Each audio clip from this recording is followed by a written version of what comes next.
नमस्कार, मैं रचना शर्मा। चढ़ती कला टाइम टीवी देख रहे सभी दर्शकों का स्वागत करती हूं। आप देख रहे हैं हिंदी के समाचार। समाचारों की शुरुआत से पहले एक नजर आज की मुख्य सुर्खियों पर।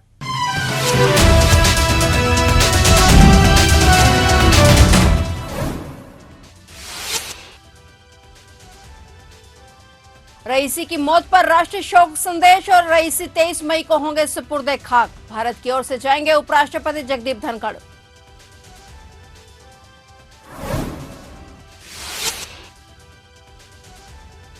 निज्जर हत्या के आरोपियों की हुई पेशी। चारों भारतीय नागरिकों की कनाडा की अदालत में हुई पेशी। मामले की अगली सुनवाई 25 जून तक के लिए स्थगित।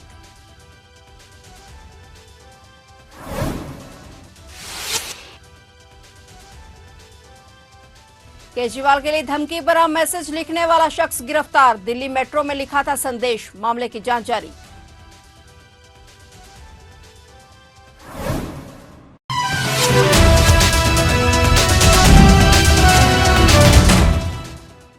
और अब समाचार विस्तार से।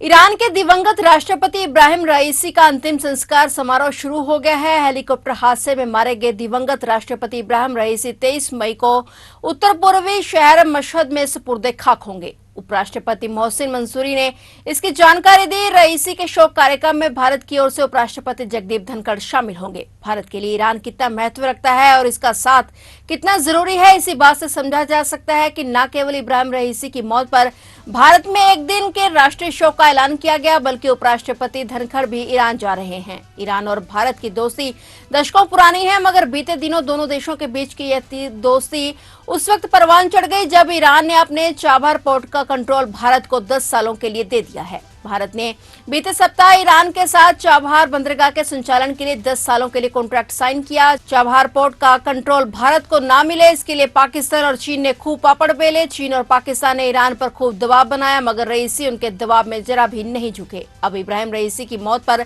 भारत में राष्ट्रीय शोक और उपराष्ट्रपति का ईरान दौरा। ईरान के साथ भारत के अच्छे संबंध दर्शाता है।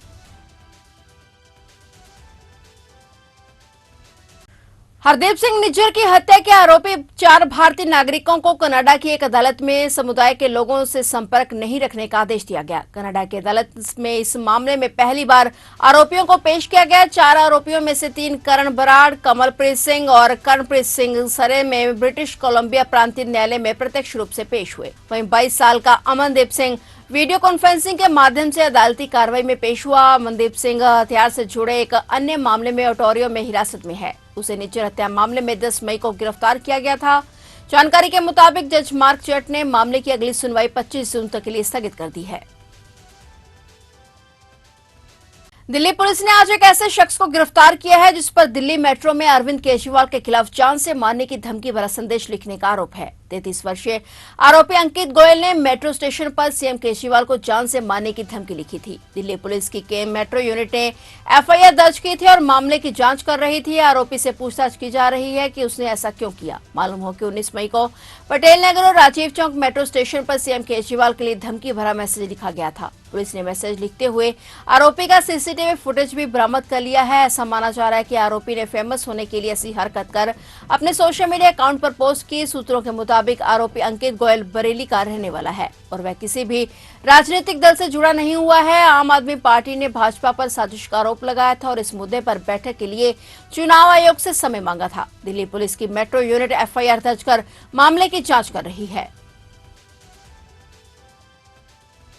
भारत मौसम विज्ञान विभाग ने राजस्थान, पंजाब, हरियाणा, चंडीगढ़, दिल्ली और पश्चिमी उत्तर प्रदेश के कुछ हिस्सों में हीट वेव से लेकर गंभीर हीट वेव की स्थिति बने रहने की भविष्यवाणी की है। अगले 5 दिनों में राज्य के लिए रेड अलर्ट जारी किया गया है। मौसम विभाग ने कहा कि इन राज्यों के कई जिलों में दिन का तापमान 47 डिग्री सेल्सियस के स्तर को पार कर सकता है। देश के उत्तरी राज्य के विशाल हिस्से में लोग भयंकर और भीषण गर्मी से जूझ रहे हैं। पंजाब और हरियाणा में प्रचलित पश्चिमी विक्षोभ के कारण अधिकतम तापमान में मामूली गिरावट दर्ज की गई है, लेकिन इसके बाद इसमें धीरे धीरे 2 से 3 डिग्री की वृद्धि होगी। इसलिए इन दोनों राज्यों के लिए रेड अलर्ट जारी कर दिया गया है। उधर पड़ोसी राज्य उत्तर प्रदेश में अगले 5 दिनों के लिए रेड अलर्ट और मध्य प्रदेश के उत्तरी हिस्सों के लिए ऑरेंज अलर्ट जारी किया गया है। अगले कुछ दिनों तक पंजाब में लू की स्थिति बनी रहेगी। उत्तराखंड में चार धाम यात्रा को लेकर बड़ा अपडेट है। यमुनोत्री धाम पैदल मार्ग पर धारा 144 लागू कर दी गई है। उत्तरकाशी जिला प्रशासन ने यमुनोत्री में उमड़ रही भीड़ को काबू करने के लिए फैसला लिया है। कलेक्टर के आदेश के मुताबिक जानकी चट्टी से यमुनोत्री तक के पैदल मार्ग में घोड़े, खच्चर और डंडी कंडी की संख्या तय कर दी गई है। नई व्यवस्था के तहत जानकी चट्टी से यमुनोत्री धाम तक 5 घंटे में दर्शन कर लौटना होगा। उत्तराखंड में चार धाम यात्रा शुरू होने के बाद से ही बड़ी संख्या श्रद्धालुओं की भीड़ उमड़ रही है और भीड़ की वजह से जाम के ऐसे हालात हैं कि सारी व्यवस्थाएं चरमरा गई हैं। यही वजह है कि भीड़ को नियंत्रित करने के लिए उत्तरकाशी के कलेक्टर ने धारा 144 लागू करने के आदेश दिए हैं। जानकारी के मुताबिक बड़कोट के डिप्टी कलेक्टर और एसपी समेत अन्य अधिकारियों ने भीड़ को डीएम को रिपोर्ट सौंपी थी और इसमें यमुनोत्री पैदल मार्ग के संकरे होने के कारण यात्रियों की जान को खतरा बताया था। बता दें कि उत्तराखंड में चार धाम यात्रा 10 मई को शुरू हुई थी और इसके बाद तीर्थ यात्रियों को हुजूम उमड़ने लगा और यहां 11 दिनों में 21 यात्रियों की मौत हो चुकी है।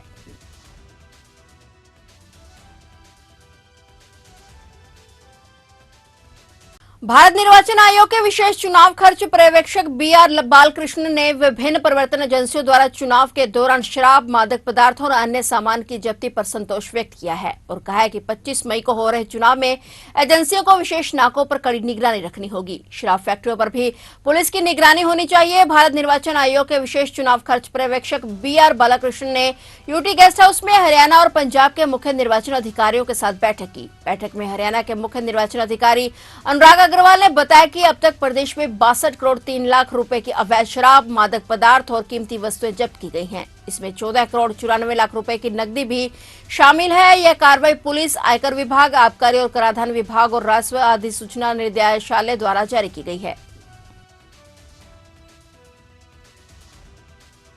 लोकसभा क्षेत्र लुधियाना से भारतीय जनता पार्टी के उम्मीदवार रवनीत सिंह बिट्टू ने चुनाव आयोग को एक हल्फनामा दिया है, जिसमें उन्होंने अपने ऊपर दर्ज किए गए मुकदमों की जानकारी साझी की है। उन्होंने कहा कि मामले की सुनवाई कोर्ट में विचाराधीन है।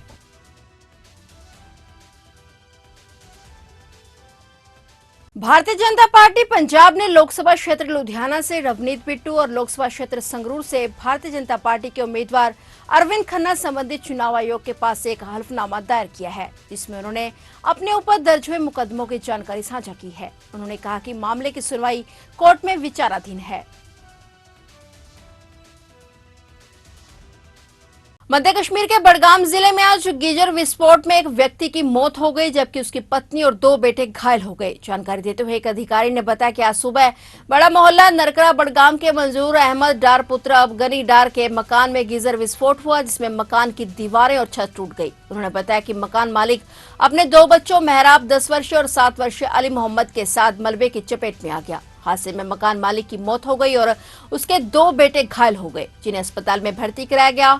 हादसे में मृतक मकान मालिक की पत्नी जाहिदा को भी मामूली चोटें आई हैं, जबकि मकान पूरी तरह से क्षतिग्रस्त हो गया। इस बीच पुलिस ने इस घटना का कड़ा संज्ञान लिया। भोजपुरी एक्टर पवन सिंह को भारतीय जनता पार्टी से बाहर कर दिया गया है। पार्टी ने उन पर अनुशासनात्मक कार्रवाई की है। बता दें कि पवन सिंह काराकाट संसदीय सीट से निर्दलीय चुनाव लड़ रहे हैं और यहीं से एनडीए समर्थित उपेंद्र कुशवाहा चुनावी मैदान में हैं। पार्टी ने दल विरोधी गतिविधियों में शामिल होने के लिए ये कदम उठाया है। बता दें कि प्रेम कुमार ने कहा था कि पवन सिंह लंबे समय तक बीजेपी में रहे हैं और अब अगर वह निर्दलीय नामांकन किए हैं तो ऐसे में अगर समय रहते हुए नाम वापस नहीं लेते तो उन पर पार्टी आवश्यक कार्रवाई करेगी। उन्होंने डेहरी के एक निजी होटल में चंद्रवंशी महासम्मेलन को संबोधित करते हुए भोजपुरी अभिनेता पवन सिंह को नसीहत दी थी और कहा था कि अगर वह समय रहते ही मैदान से हट जाते हैं तो पार्टी उनको लेकर कुछ विचार कर सकती है, अन्यथा उन पर कार्रवाई निश्चित है। उत्तर प्रदेश में कानपुर जिले के महराजपुर थाने के पास सड़क पार करते समय एक तेज रफ्तार कार की चपेट में आने से 4 महिलाओं की मौत हो गई और एक युवती गंभीर रूप से घायल हो गई। पुलिस उपायुक्त ने जानकारी देते हुए बताया कि महराजपुर थाने के पास जेटी रोड पर कुछ महिलाएं सड़क पार कर रही थी और तभी वहां से गुजर रही एक कार ने उन्हें बुरी तरह कुचल दिया। इस घटना में अपर्णा नामक युवती गंभीर रूप से घायल हो गई, उसे अस्पताल में भर्ती कराया गया। दुर्घटना के बाद मौके से फरार हुए चालक के खिलाफ मामला दर्ज कर उसकी तलाश की जा रही है। बताया जा रहा है कि दुर्घटना के बाद चालक गाड़ी छोड़कर भाग गया और वही घटना की सूचना मिलने के बाद मौके पर डीसीपी पूर्वी समेत महाराजपुर नरवल समेत थाने का फोर्स पहुंच गई और पुलिस द्वारा सभी घायलों को काशीराम अस्पताल ले जाया गया और डॉक्टरों ने सरिता, चंचल, पूनम और रूपा को मृत घोषित कर दिया, जबकि अपर्णा को शहर के निजी अस्पताल में भर्ती कराया गया। पुलिस का कहना है कि जल्द ही आरोपी चालक को गिरफ्तार कर लिया जाएगा। आज सुबह श्रद्धालुओं से भरी टूरिस्ट बस हाईवे पर खड़े ट्रॉले से टकरा गई, जिसमें 2 महिलाओं की मौत हो गई और 20 से ज्यादा लोग घायल हो गए। बता दें कि इंदौर के कुछ लोग इस टूरिस्ट बस से धार्मिक तीर्थस्थलों की यात्रा करने के लिए निकले थे, लेकिन बीच रास्ते पंजाब के लुधियाना में बुधवार सुबह बस हाईवे पर खड़े ट्रॉले से टकरा गई, जिसमें 2 महिलाओं की मौत हो गई और 20 से ज्यादा लोग घायल हो गए। इसके बाद घायलों को अस्पताल में भर्ती कराया गया। जानकारी के मुताबिक श्रद्धालु केदारनाथ धाम की यात्रा करने के बाद रात को हरिद्वार से अमृतसर के लिए चले थे।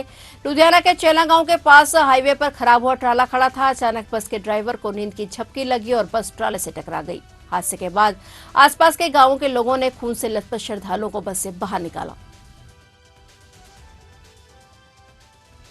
मिर्जापुर थाना क्षेत्र के गांव रजापुर नौगांवा निवासी अनिल का 14 वर्षीय बेटा रिशु अन्य बच्चों के साथ गांव डाडलपुरिया के पास चिलचिलाते गर्मी से निजात पाने के लिए नहाने गया था। नहाते समय रिशु रजबाहे में डूब गया, जिससे उसकी मौके पर ही मौत हो गई। मौत की खबर लगते ही परिजनों में कोहराम मच गया और परिजन रजबाहे की तरफ दौड़े। मौके पर पहुंचे परिजनों ने ग्रामीणों की मदद से मृतक रिशु के शव को रजबाहे से बाहर निकाला और वहीं बच्चे की मौत से इलाके में कोहराम मच गया है।